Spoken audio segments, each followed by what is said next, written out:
बहुचर्चित संजान आत्महत्या कांड में उजागर हुआ नया खुलासा। पत्नी और पुत्री को पुल से धकेलकर आत्महत्या की कोशिश करने वाले पति ने हत्या का गुनाह कबूला। हताशा और मानसिक तनाव की वजह से पति ने उठाया था कदम।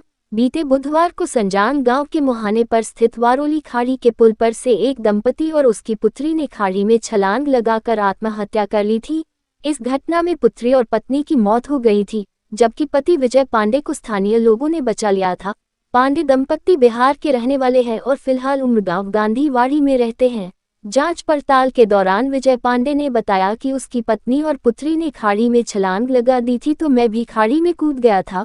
पुलिस ने उसकी बात मानकर अकस्मात का मामला दर्ज भी कर लिया था, लेकिन तभी पुलिस को कुछ शंका हुई तो उसने विजय पांडे से कड़ाई से पूछताछ की। पूछताछ के दौरान पांडे ने अपना गुनाह कबूल कर लिया। विजय ने बताया कि उसका विवाह 20 वर्ष पहले गायत्री देवी से हुआ था।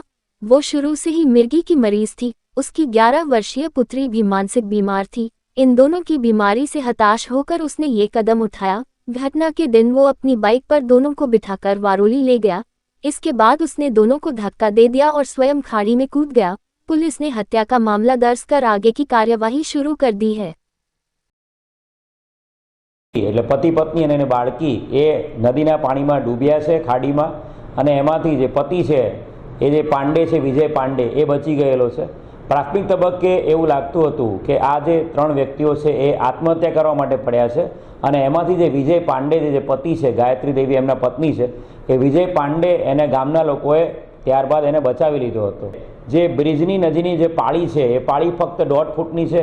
એની ઉપર એના જે પત્ની અને એના બાળકી બેઠા હતા અને એ પડી ગયા અને પછી એ પોતે પણ સુસાઇડ કરવા પડ્યો। એ રીતે જે એણે જે વર્ણન આપ્યું હતું વિજય પાંડે એ બહુ શંકાસ્પદ હતું, અને તાત્કાલિક ડીવાયએસપી એસપી અમે લોકો તાત્કાલિક ત્યાં પોલીસ સ્ટેશન પહોંચી ગયા હતા, અને આખો એનો ફેમિલી હિસ્ટ્રી એ ચેક કરવામાં આવી હતી।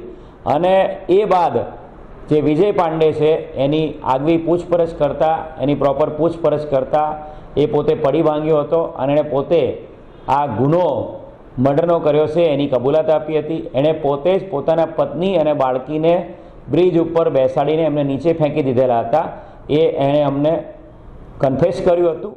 જે વિજય પાંડે છે એ પોતે ઓરિજિનલી બિહારનો છે, નાલંદાનો છે। એના મેરેજ એના જ જિલ્લાના નજીકના ગામની આ ગાયત્રી દેવી સાથે થયેલા હતા, અને 2008 સને 2008થી વિજય પાંડે ઉમરગામ વિસ્તારમાં જોડિયા કંપનીમાં નોકરી કરે છે। એને આ જે બાળકી મરણ ગયેલ છે એના સિવાય પણ 2 દીકરાઓ છે।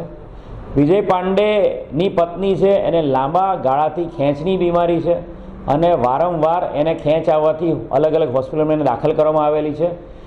તાજેતરમાં પણ જે આ બનાવ બન્યો છે મર્ડરનો, એના આગલા દિવસે પણ એની પત્નીને ખેંચ આવેલી હતી। એ પથારીવશ હતી।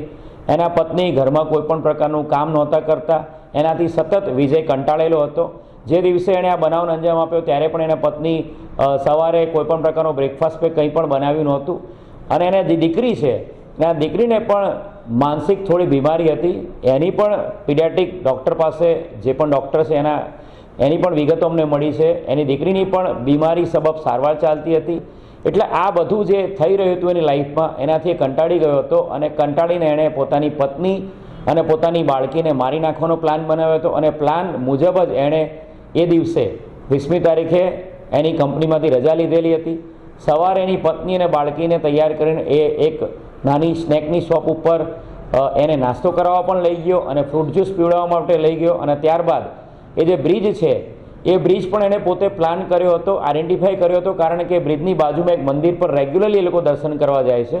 એટલે બ્રિજ ઉપર પાળી નીચી હાલતમાં છે, એના પર પત્ની અને બાળકીને મૂકીને ફેંકી શકાય એ એણે પહેલેથી એનો અભ્યાસ કરી લીધો હતો, એણે રેકી કરી લીધેલી હતી, અને રેગ્યુલરલી એ મંદિર પર એ લોકો ફેમિલી સાથે દર્શન કરવા જતા હોય છે। એટલે એના પત્ની અને બાળકીને શંકા ના જાય એટલા માટે મંદિરની પાસેના જે બ્રિજ પર લઈ જઈને બાઇક પાર્ક કરીને બંને પત્ની અને એના બાળકી એને ફેંકીને એનું મૃત્યુ નિપજાવે।